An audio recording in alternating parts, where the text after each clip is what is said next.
Hello friends, in this video I will show you how to fix Windows settings close immediately or not opening in Windows 11. So you can try this method. Firstly, open Windows PowerShell. This one, right click on it and run as administrator.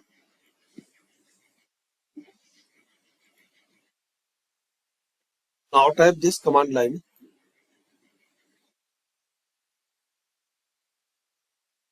and press enter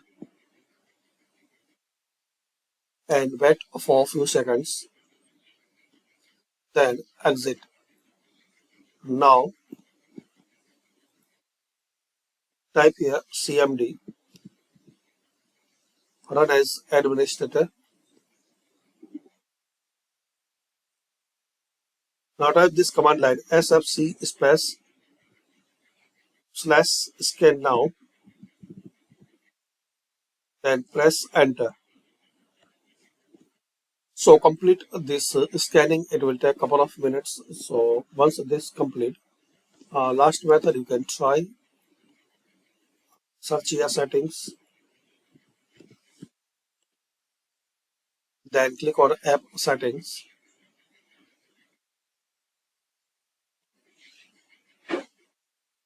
And now here, firstly repair, then reset.